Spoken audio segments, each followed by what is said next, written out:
बरसात का मौसम था। आसमान में काले बादल छाए हुए थे और दूर दूर तक पानी ही पानी दिखाई दे रहा था। गंगा नदी अपने पूरे उफान पर थी। किनारों पर बसी कई बस्तियां पानी में डूब चुकी थीं, लेकिन उस पूरे इलाके में एक घर ऐसा था जो नदी के बीचों बीच खड़ा था, लकड़ी के मजबूत खंभों पर बना, चारों तरफ पानी से घिरा हुआ। लोग उसे मध्य द्वीप का घर कहते थे। ये घर बहुत पुराना था, लेकिन इतना मजबूत कि आज तक किसी भी बाढ़ ने इसे गिरा नहीं पाया। इस घर में रामू काका अपने परिवार के साथ रहते थे। उनकी पत्नी गोमती काकी, बेटा शंकर और राधा। कहानी शुरू होती है लगभग 50 साल पहले, जब रामू काका के दादाजी ने ये घर बनवाया था।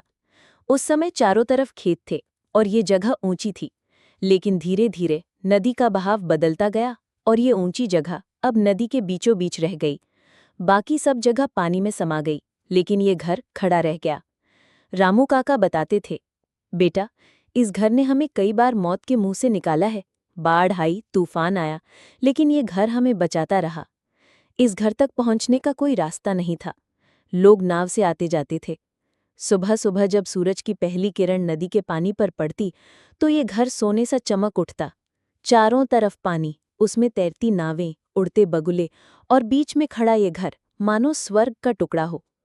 रामू काका का बेटा शंकर रोज नाव लेकर स्कूल जाता था। पढ़ाई करना उसके लिए आसान नहीं था, लेकिन उसने हार नहीं मानी। वो कहता था, मैं बड़ा होकर इंजीनियर बनूंगा और ऐसा पुल बनाऊंगा कि कोई भी बच्चा नाव के भरोसे ना रहे। एक दिन की बात है, आसमान में बादल उमड़ घुमड़ रहे थे। शाम तक तेज हवाएं चलने लगी।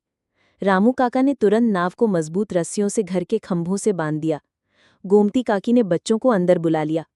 रात होते होते तूफान आ गया। बिजली की गड़गड़ाहट से पूरा घर कांप रहा था।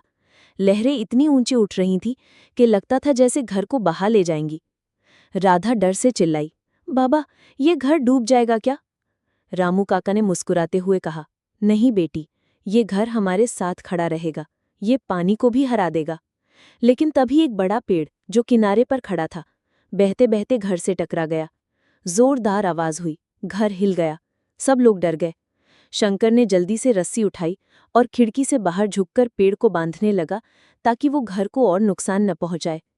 रात भर तूफान चलता रहा, पानी और बढ़ गया, लेकिन उस घर ने एक बार फिर अपनी मजबूती साबित की। सुबह होते ही आसमान साफ हुआ। चारों तरफ बर्बादी का नजारा था। खेत डूब चुके थे, कई घर गिर चुके थे, लेकिन नदी के बीचों बीच खड़ा ये घर अब भी अडिग था। गांव के लोग नावों से आते और कहते, रामू भाई, तुम्हारा घर तो गजब है, भगवान का आशीर्वाद है इस पर। रामू काका मुस्कुराते हुए जवाब देते, आशीर्वाद तो है ही, लेकिन इसमें हमारे पूर्वजों की मेहनत भी है। उन्होंने इसे सिर्फ घर नहीं, किला बनाया है। इस घर में रहना आसान नहीं था। जरा सी चीज लाने के लिए नाव चाहिए। बारिश के दिनों में हफ्तों बाहर निकलना मुश्किल हो जाता, लेकिन रामू काका का परिवार इसे अपनी किस्मत नहीं, अपनी ताकत मानता था। गोमती काकी कहती, हम नदी के बच्चे हैं। इसकी लहरों से खेलना, इसकी धुन सुनना, यही हमारी जिंदगी है। समय के साथ शंकर बड़ा हुआ और सच में इंजीनियर बन गया। उसने गांव में पुल बनवाया। अब लोग नाव के बजाय पुल से आते जाते हैं। लेकिन रामू काका का घर आज भी वहीं खड़ा है, नदी के बीचों बीच, अपनी कहानी कहते हुए। लोग कहते हैं, वो घर नहीं, साहस की मिसाल है।